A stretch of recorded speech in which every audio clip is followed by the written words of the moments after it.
La matinale d'Europe 1. Nico Saliagas. Bonjour Benjamin Griveaux. Bonjour Audrey Crespomar. Vous aussi, Emmanuel Macron vous appelle à la rescousse à 3 semaines des Européennes. Lundi soir, vous étiez au meeting à Bobino. Après le discours de Cohn-Bendit, toute la salle était debout pour l'applaudir.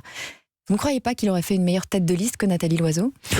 Écoutez, d'abord, il y a sur cette liste 79 candidats. Et il y a une tête de liste, Nathalie Loiseau, qui, je crois, de l'avis de tous, est une des meilleures connaisseuses de la question européenne. Elle l'a démontré ces 2 dernières années, où, croyez-moi, à Bruxelles, il y avait beaucoup de choses à faire, parce qu'il se passe quelque chose en Europe, c'est inédit.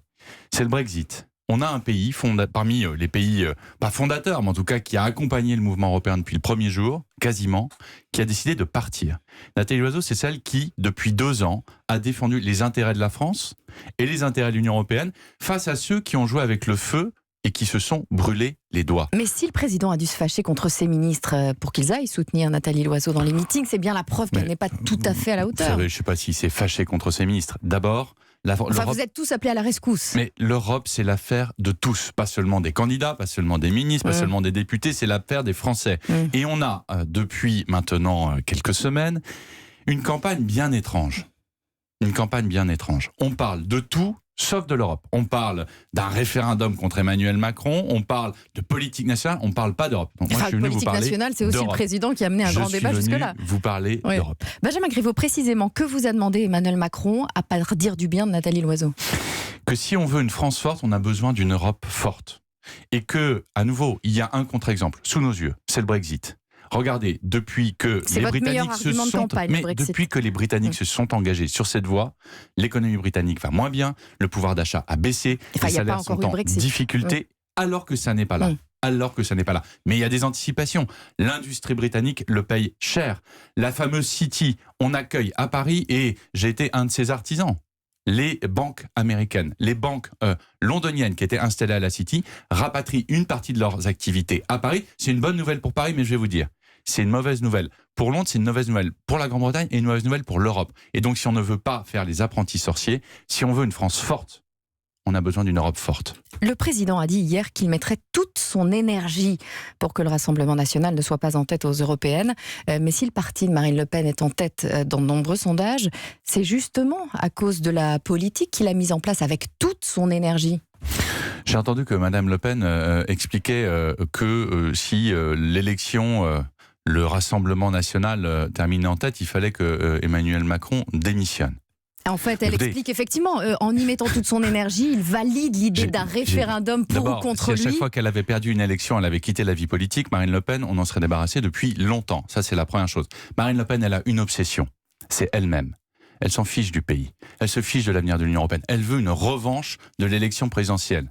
C'est tout ce qui l'intéresse. C'est sa petite personne. Moi, je pense que cette élection est la plus importante depuis 40 ans en Europe. C'est soit on continue, soit on arrête. Et soit on continue avec des grands projets européens et avec un projet notamment de protection des peuples européens, soit on arrête. Et on sera moins bien protégé si on est seul face à des géants comme les États-Unis, comme la Chine, comme le Brésil, comme l'Inde. Qui peut raisonnablement croire qu'on se protège mieux seul ? On est plus fort quand on est plus nombreux autour de la table. Et c'est nous, le projet, que nous portons de manière très claire, sans aucune ambiguïté. Si Emmanuel Macron et la République En Marche n'arrivent pas en tête aux européennes, ce sera bien la preuve que les Français n'ont plus confiance en lui. Écoutez, à nouveau, les élections européennes, il ne faut pas prendre les Français pour des gogos. Ils savent les élections européennes, c'est les élections pour savoir quel est le projet européen que porteront les députés français qui siégeront au Parlement européen. Et rien d'autre. Et donc nous, pendant les 2 prochaines semaines, puisqu'il reste désormais un peu plus de 2 semaines avant ce tour qui est un tour unique le 26 mai, nous allons parler d'Europe et uniquement d'Europe, de projets concrets. Si demain on veut taxer les géants du numérique, on l'a fait en France, il faut pouvoir le faire au niveau européen. C'est avec nous que nous le ferons. Vous savez, Marine Le Pen, elle a été en tête en 2014, lors des dernières élections européennes. Qu'est-ce que ça a changé ? Rien. Si on veut que l'Europe ne change rien et que la France s'affaiblisse, eh bien on met un bulletin Marine Le Pen dans l'urne le 26 mai. C'est pas évidemment ce que je souhaite, vous l'aurez compris. Benjamin Griveaux, cette arrogance qu'on a souvent reprochée à Emmanuel Macron, les Gilets jaunes, vos opposants politiques et même votre majorité vous l'ont souvent reproché, à vous aussi. Alors vous venez de faire un petit break d'1 mois depuis votre départ du gouvernement, ça laisse le temps de réfléchir. Si c'était à refaire, que changeriez-vous ? Je vais vous dire, j'ai un gros défaut. Je suis assez intransigeant sur les valeurs. Et je vous le dis, C'est un C'est défaut vrai. qui peut être une qualité. Non. C'est un défaut que vous Non, vendez parce comme un que défaut. parfois on s'emporte, parfois on est en colère. Et c'est vrai qu'il m'est arrivé d'entendre à des micros, et y compris à ce micro-là, notamment un monsieur qu'on appelle Monsieur Chalençon, qui est un des Gilets jaunes, qui porte une des listes Gilets jaunes. Ce Chalençon, il compare Emmanuel Macron à Hitler. À Hitler. Et il était micro ouvert sur toutes les chaînes, ici, mais sur d'autres chaînes. Et bien ça me met en pas colère. micro ouvert Je quand vous tu le parlais dis, d'Hitler. ça me met en colère. Et donc oui, je suis très intransigeant sur les valeurs. Parce que autant, je vais vous dire, j'accepte qu'on conteste toutes les politiques conduites, c'est ce qu'on adore faire dans ce pays. Et c'est pour ça qu'on fait de la politique aussi, parce qu'on le fait avec ses tripes, parce qu'on le fait avec ses convictions, parce qu'on y met de l'énergie, on y met de l'envie. Mais je reconnais bien volontiers que parfois, allez, on s'emporte, et parfois il peut nous arriver de faire ça un peu trop avec le cœur. J'en bats ma coupe, je prends cette critique bien volontiers. Si c'était à refaire, que feriez-vous pour éviter de cristalliser la haine des Gilets jaunes ? Quelle a été votre plus grosse erreur pendant cette crise ? Mais je vais vous dire, je fais la distinction entre les Gilets jaunes que j'ai rencontrés, ils sont nombreux, qui sont républicains, qui ne souhaitent pas renverser le gouvernement par les armes, qui ne souhaitent pas la démission d'Emmanuel Macron comme préalable à tout. Il y a des gens qui sont dans la panade, qui le 15 du mois sont dans le rouge à la banque, et ceux-là, on a toujours pu avoir un dialogue extrêmement serein. Que ceux qui veulent renverser le gouvernement par les armes ne me portent pas dans leur cœur, j'en fais plutôt une fierté qu'autre chose. Bon, en même temps, quand on veut être élu maire de Paris, est-ce que ce n'est pas un atout d'être la tête de turc des Gilets jaunes ? En tout cas, ils ont fait du mal à Paris, pas qu'à Paris. Il y a beaucoup de villes qui, depuis, ce sera le 26e week-end, ce week-end, subissent des dégradations. Je pense aux commerçants, je pense aux habitants. Et à Paris, de nombreux habitants désormais se calfeutrent chez eux le samedi ou bien quittent la capitale pour ne pas être exposés à des violences. Et donc, je le dis, à nouveau, on a, nous, combattu pied à pied les violences.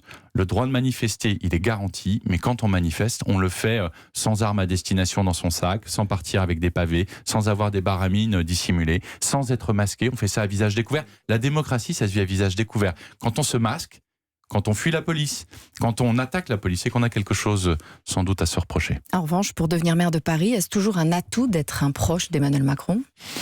Écoutez, moi, je ne vais pas cacher quelles sont mes proximités, ce serait un peu vain. Anne Hidalgo est toujours en tête dans les sondages. Mais vous savez, tant mieux pour elle. Mais je crois qu'elle n'est pas candidate encore. Elle fait des travaux partout dans la ville. Le BHV n'a jamais aussi bien porté son nom. Vous avez un lancement hier d'un club qui ne dit pas son nom. Et donc, en fait, on a bien compris qu'elle était candidate. Et c'est pas illégitime quand on est maire, sortant, de souhaiter vouloir être réélu. Donc, il faut le dire. Moi, je ne cache rien. J'ai rien à cacher. Je l'ai dit, je suis intéressé. Je suis candidat pour cette élection. Donc, on aura une bataille projet contre projet. Moi, je ne vais pas me battre contre le bilan d'Anne Hidalgo, c'est pas ça qui m'intéresse. Contre le bilan d'Emmanuel Macron non plus.